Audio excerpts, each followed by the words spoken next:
WhatsApp people, welcome to the 5th episode of बेल्जुबेब। और आज हम लोग इस वीडियो में इस एपिसोड को हिंदी में एक्सप्लेन करने वाले हैं। लेकिन जैसे कि मैंने पिछले वीडियो में बोला था कि उस वीडियो में कमेंट करने वाला कोई भी रैंडम 3 कमेंट मैं चूज़ करूंगा और इस वीडियो में फीचर करूंगा। So here we go.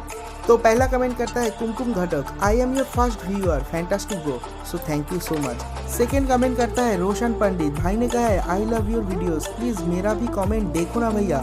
तो देखो, देख भी लिया और दिखा भी दिया। और थर्ड कमेंट करता है Ash, red heart red heart red heart, तो आपके लिए भी मेरे तरफ से एक बड़ा सा बिग रेड हार्ट। तो आप ज़्यादा टाइम वेस्ट ना करते हुए लेट्स ब्रिंग द इंट्रो।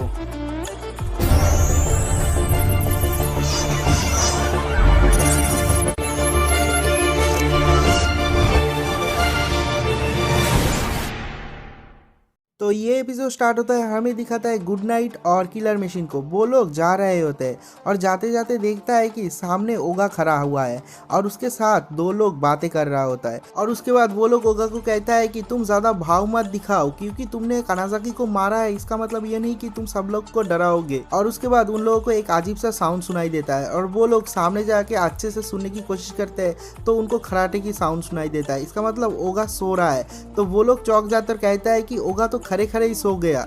और उसके बाद जो किलर मशीन और गुड नाइट था, जिनको ओगा ने पहले पेला था, तो उन लोगों को पता नहीं अंदर से कहां से कितना सारा जोश आ जाता है और वो सोचते हैं कि वो सो रहा है, अभी हम उसे मार सकते हैं। और उसके बाद दौड़ते हुए उसे मारने जाता है। और उसके बाद दिखाता है कि ओगा नींद में उसको मुक्का मारता है और कहता है कि स्लीपिंग पंच। और उसके बाद उन लोगों को सीलिंग में घुसा देता है और उसके बाद ओगा बाहर से धीरे धीरे जाने लगता है। तो वहाँ पर जो 2 लड़के थे वो लोग कहते हैं ये कैसा है, ये तो एक डीमन है, क्योंकि ये सोते सोते सब लोगों को मार रहा है, क्योंकि ओगा तभी भी सो ही रहा होता है। और उसके अगले सीन में दिखाता है कि फुरुची सैंडविच खा रहा होता है। तो ओगा वहाँ पे जाता है और फुरुची का सैंडविच छीन के खा लेता है। तो फुरुची कहता है तू ये क्या कर रहा है, तू मेरा सैंडविच क्यों खा रहा है। और उसके बाद ओगा को होश आता है और वो कहता है कि मैं यहाँ पर कैसे आया, मैं तो टेबल पे सो रहा था ना। तो ओगा कहता है साले झूठे, तूने मेरा सैंडविच खा लिया और तेरे आंखें भी खुला था, तू ऐसा मत दिखाना कि तू सो रहा था। तो वो कहता है हाँ मैं सच में सो रहा था। और उसके बाद ओगा के हाथ में एक निशान देखता है। तो ओगा कहता है ये क्या है। और फुरुची कहता है लगता है बेल्जुबेब ने तेरे हाथ पे स्क्रैच किया है, इसलिए वो निशान आ गया है। और उसके बाद दिखाता है कि हिल्दा और बेथेम वहाँ पे आया है। तो ओगा कहता है कि तुम लोग यहाँ पर क्यों आए हो। तो हिल्दा कहता है कि मैं मास्टर के लिए दूध लेके आया हूँ। और उसके बाद ओगा हिल्दा को कहता है तुम लोग बताओ मेरे हाथ में ये क्या है। तो बेथेम कहता है मैं एक्सप्लेन करता हूँ ये क्या है। तो बेथेम ओगा को कहता है ये है जेबुल स्पेल, मतलब ये एक तरह का मंत्र होता है जिसका नाम है जेबुल। तो हिल्डा कहता है ये एक तरह का कॉन्ट्रैक्ट है तुम्हारे साथ इस बेल्जेबुब का। हिल्डा कहता है कि ये एक तरह का सम्मान है, क्योंकि इस पृथ्वी में ऐसे बहुत कम लोग होते हैं जिसके हाथ में जेबुल स्पेल आता है। तो ओगा कहता है मुझे तो बिल्कुल भी अच्छा फील नहीं हो रहा। उसके बाद फुरुची हिल्डा को एक सवाल पूछता है, कहता है कि तुम लोग तो इतना ज़्यादा पावरफुल हो, तो माऊ को एक पेरेंट क्यों चाहिए, एक पिता क्यों चाहिए। अगर तुम लोग चाहते हो तो तुम लोग तो वैसे ही इंसान को मार सकते हो, ह्यूमैनिटी को ख़त्म कर सकते हो, तो एक पेरेंट की तुम्हारी क्या ज़रूरत है। तो ओगा कहता है हाँ एक पेरेंट की क्या ज़रूरत है, लो इसे तुम लोग रख लो, मैं जा रहा हूँ। तो बेथेम कहता है नहीं ऐसा नहीं हो सकता, क्योंकि पेरेंट्स बेसिकली भेसल की तरह होता है जो कि माऊ को, मतलब डीमंस को, उसका पावर यूज़ करने में मदद करता है। तो हिल्डा कहता है उसके पेरेंट का भेसल जितना ज़्यादा पावरफुल और स्ट्रांग होगा, माऊ उतना ज़्यादा पावर यूज़ कर पाएगा। तो फुरुची कहता है हम लोगों को कैसे पता चलेगा कि उसका पेरेंट कितना ज़्यादा पावरफुल है, उसके हाथ में जो मार्क है उसे देख के। तो हिल्डा कहता है हाँ उसके हाथ में जो मार्क है उसे देख के ही पता चलेगा कि उसका पेरेंट कितना ज़्यादा पावरफुल है, उसका भेसल कितना ज़्यादा पावरफुल है और ये डीमन लॉर्ड कितना ज़्यादा पावर यूज़ कर पाएगा। हिल्डा उसके बाद और कहता है कि वो उसके ओपोनेंट को जितना ज़्यादा मारेगा उसका पावर उतना बढ़ेगा और उसके सारे शरीर में वो जेबुल स्पेल से भर जाएगा। और उसके बाद ओगा को गुस्सा आ जाता है और वो कहता है कि तुम ऐसे बता रहे हो कि ये बहुत बढ़िया एक बात है, तुम मुझे ये बताओ कि मैं इसे छुटकारा कैसे पाऊँ, ये निशान कैसे मिटेगा। तो फुरुची कहता है कि तुम अपने ओपोनेंट को मत मारो और किसी को घुसा मत मारो, तभी ये मिट जाएगा। तो ओगा कहता है हाँ आपसे मैंने मन बना लिया है कि मैं आपसे किसी के साथ फाइट नहीं करूँगा, मैं एक अच्छा बच्चा बन के रहूँगा और कभी भी किसी के साथ फाइट नहीं करूँगा, किसी को पंच नहीं करूँगा, किसी को भी लात नहीं मारूंगा। तो फुरुची कहता है नहीं तुम कभी भी एक नॉर्मल इंसान नहीं बन सकते। और उसके बाद ओगा को गुस्सा आ जाता है, फुरुची को एक पंच करके उसे उड़ा देता है। तो बेथेम ओगा को कहता है तुमने अभी अभी अपना प्रॉमिस तोड़ दिया। और ओगा कहता है अरे मैंने ये क्या कर दिया। और उसके बाद ये सीन यहाँ पर कट हो जाता है। और उसके अगले सीन में दिखाता है कि कुछ आदमी हिल्डा का एक फोटो लेके एक आदमी को देता है और कहता है कि ये ओगा का वाइफ है, उसका फोटो है। और उसके बाद वो आदमी एक और आदमी को सेट करता है और कहता है कि मुझे ये चाहिए और मेरे पास इसको ले आओ किसी भी तरह से। और उसका अगला ही सीन दिखाता है स्कूल पे, दिखाता है कि वो जो ट्विंस ब्रदर था वो लोग जा रहे होते हैं, तो उनके सामने अचानक से ओगा आ जाता है, तो उन दोनों की फटके हाथ में आ जाता है। उसके बाद ओगा कहता है कि मुझसे डरने की जरूरत नहीं, मैं तुम लोगों के साथ फाइट नहीं करूंगा क्योंकि मैं फाइट के अगेंस्ट हूँ, मैं वायलेंस के अगेंस्ट हूँ। और ये कह के वो वहां से चला जाता है। और उसके अगले ही सीन में दिखाता है कि ओगा और बेल्जुबेब एक नदी किनारे बैठा हुआ है और ओगा बेल्जुबेब को समझाता है एक लड़के का प्रॉमिस उसके जान से भी ज़्यादा महत्वपूर्ण होता है। अगर उसने एक बार प्रॉमिस कर दिया तो उसे निभाना पड़ता है, कुछ भी हो जाए उसे निभाना पड़ता है। और उसके बाद वो बेल्जुबेब को कहता है अब तुम मुझसे वादा करो कि तुम भी ये प्रॉमिस करोगे कि तुम अब बेवजह मुझे इलेक्ट्रिक शॉक नहीं दोगे। तो बेल्जुबेब भी ऐसे ही इशारा करता है कि वो भी समझ गया, वो अब से उसको इलेक्ट्रिक शॉक नहीं देगा। और उसके बाद दिखाता है कि ओगा बेल्जुबेब को लेकर रास्ते से जा रहा होता है और कुछ गुंडे उसके पीछे पड़ जाता है, तो ओगा भागने लगता है, भागते भागते नदी किनारे आ जाता है। और उसके बाद वो गुंडे कहता है कि अब तो हमने तुम लोगों को पकड़ लिया। तो ओगा कहता है कि तुम लोग बच गए क्योंकि मैं अभी फाइट के अगेंस्ट हूँ। और उसके बाद वो बेल्जुबेब को लेके पानी में कूद जाता है। तो वो जो गुंडे होते हैं वो कहते हैं कि तुम एक नंबर के इडियट हो, हम तो यही चाहते थे कि तुम यहाँ से चले जाओ।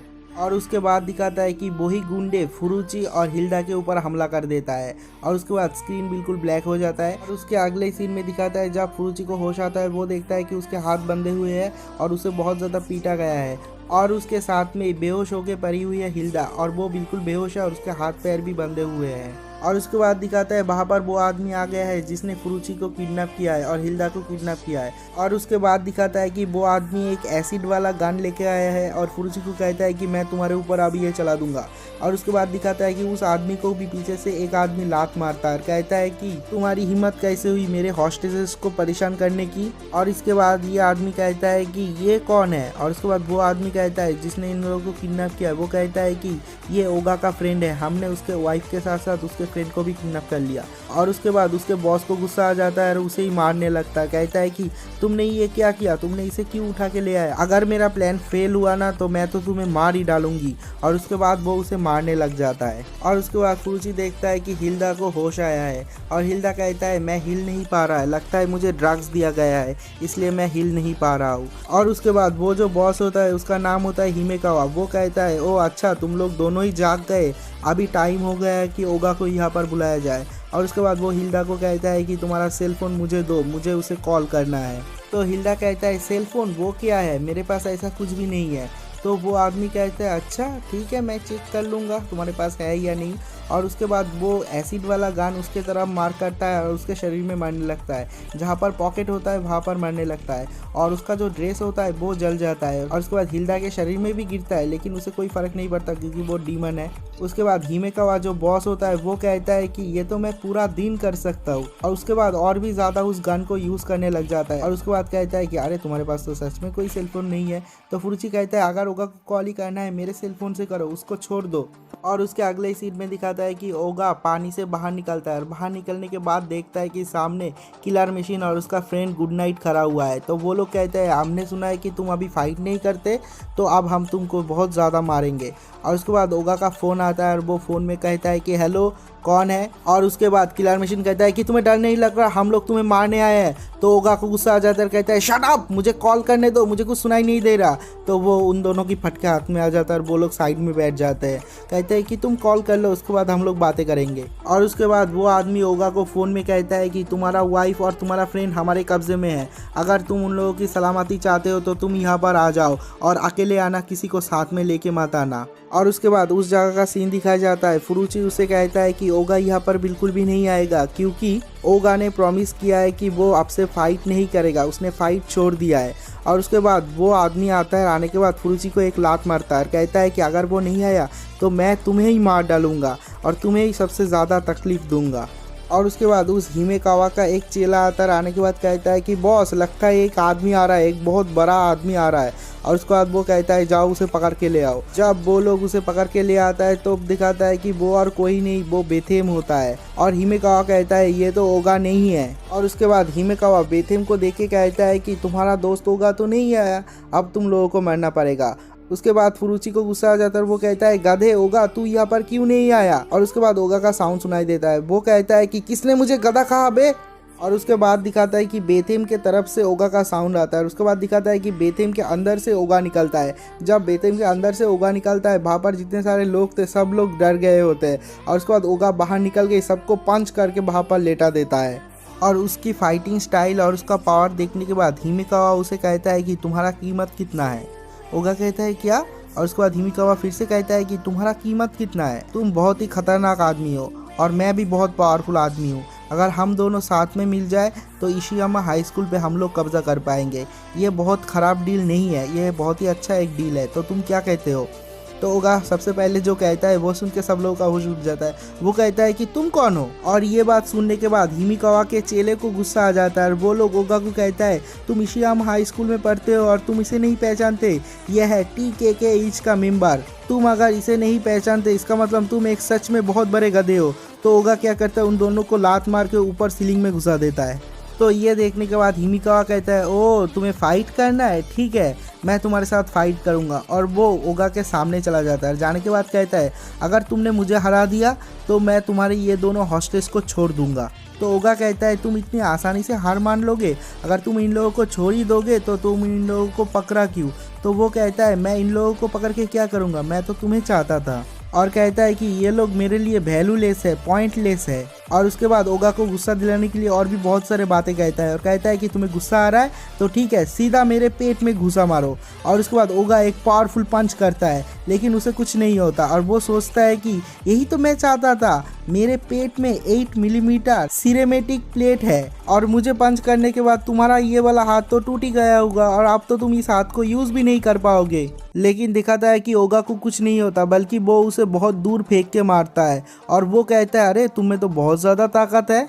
और उसके बाद दिखाता है कि ओगा के हाथ में जो जेबूड स्पेल का मार्क है वो जलने लग जाता है। और उसके बाद हिमिकावा उसके ऊपर एक रॉड से हमला करता है लेकिन वो उसे रोक लेता है और वो कहता है गधे ये एक स्टन गन है और इसमें 1.2 मिलियन वोल्ट का इलेक्ट्रिक शॉक है। और उसके बाद वो ओगा को इलेक्ट्रिक शॉक देता है। जब वो उसे इतना ज़्यादा इलेक्ट्रिक शॉक देता है सब लोग कहते हैं अब तो ये गया, ये तो मर गया। हिल्डा भी कहता है अब इसका क्या होगा। फुरुची भी बहुत ज़्यादा डर जाता है। और उसके बाद दिखाता है कि ओगा को कुछ नहीं हुआ और ओगा कहता है ये तो कुछ भी नहीं है, बेल्ज़ेबूब तो इससे भी बहुत गुना ज़्यादा इलेक्ट्रिक शॉक देता है और शॉक खाते खाते मुझे ऐसा लग रहा है कि मैं इलेक्ट्रिक प्रूफ हो गया हूँ। और उसके बाद वो कहता है कि उनके चमचों को उसके वाइफ को पकड़ लो। और वो ओगा को कहता है तुम डरो मत, तुम्हारा वाइफ हमारे पास सेफ रहेगा। और वो जब ये कह रहा होता है देखता है कि हिल्डा ने उन लोगों को पेल दिया है और वो देखने के बाद बहुत ज़्यादा डर जाता है। और उसके बाद ओगा बेल्ज़ेबूब को कुछ समझाता है। वो कहता है कि देखो एक आदमी जब खुद से एक प्रॉमिस करता है उसे वो निभाना पड़ता है, लेकिन जब उसका फ्रेंड्स मुश्किल में हो, जब उसका फैमिली मुश्किल में हो तब उसे उसका प्रॉमिस भी तोड़ना पड़ता है और ये हमेशा याद रखना। और उसके बाद वो एक पावरफुल पंच करता है उसके पावरफुल न्यू ताकत के साथ, वो ज़बूल स्पेल के साथ। और उसके पेट में जो 8 मिलीमीटर प्लेट लगा हुआ था वो भी टूट जाता है और वो पीछे जाके घुस जाता है। और उसके अगले ही सीन में दिखाता है कि फुरुची और ओगा एक जगह पे बैठ के बातें कर रहा होता है। तो फुरुची कहता है आई एम सॉरी, मैंने जानबूझ के ऐसा नहीं किया। तो ओगा कहता है मुझसे माफ़ी मांगने की कोई ज़रूरत नहीं। और उसके बाद देखता है कि ओगा वो जो ज़बूल स्पेल था उससे उसका हाथ भी टैटू से भर गया है, मतलब वो निशान भर गया है। तो वो कहता है कि मेरे हाथ में ऐसा निशान कब आया। तो फुरुची कहता है तुमने अभी नोटिस किया, ये तो बहुत पहले से ही था। तो ओगा कहता है ये सब कुछ तुम्हारा फॉल्ट है, तुम किडनैप क्यों हुए। और फुरुची कहता है मैं अपने आप से किडनैप नहीं हुआ। और ये वाला एपिसोड यहीं पर खत्म हो जाता है। वीडियो को लाइक करने के लिए, कमेंट करने के लिए और चैनल को सब्सक्राइब करने के लिए बहुत बहुत शुक्रिया एंड थैंक्स फॉर वॉचिंग।